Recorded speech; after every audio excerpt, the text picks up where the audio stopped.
Labą dieną.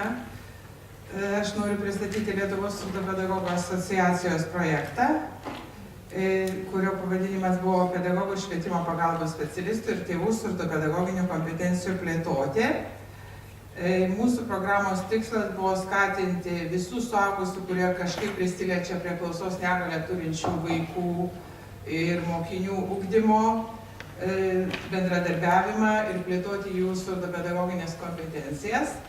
Ir tas mūsų tikslas yra ne šiaip savo, o todėl, kad iš tiesų Lietuvoje visiškai beveik nėra metodinių leidinių skirtų mokytojams ar tėvams, kaip ugdyti klausos negalią turintį vaiką, nereikiamos metodinės rekomendacijos, todėl Lietuvos surdopedagogų asociacija šitų projektų ėmėsi šito darbo ir turėjo tokį tikslą išleisti leidinį, metodinį leidinį iš surdopedagogo patirties, kuriame būtų pateikti mokymo metodai, tam tikrus įvairūs įdomus būdai, kaip dirbti su šitais vaikais turinčiais klausos negalią, taip pat IKT panaudojimo galimybės.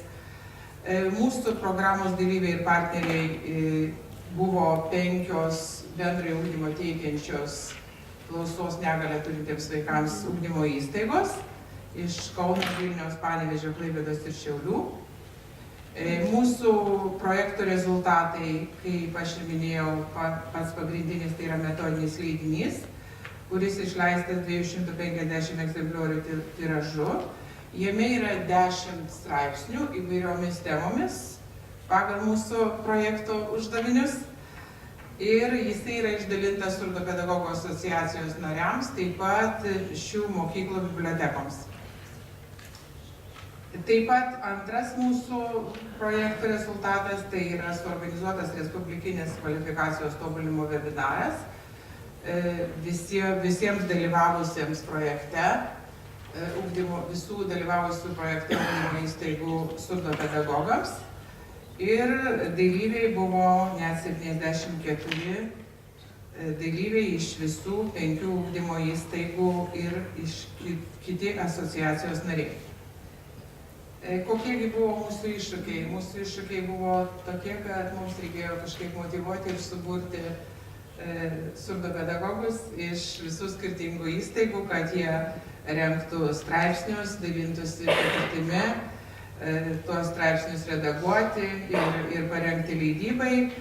Na, o mūsų projekto sėkmės, kad mes pasiekėme visus planuotus savo projekto rezultatus ir kad sėkmingai įtraukėme tų visų 5 Lietuvos sutrikusios klausos ugdymo įstaigų pedagogus į veiklą ir tuo būdu sustiprinom bendradarbiavimą ir manome, kad šitas metodinis leidinys ir toliau pasitarnaus tam, kad ir naujai pradėjo dirbti mūsų sistemoje žmonės galės tiesiog pasiskaityti, pasisemti žinių, nes trūkumas metodinių leidinių šitoje srityje yra labai didelis.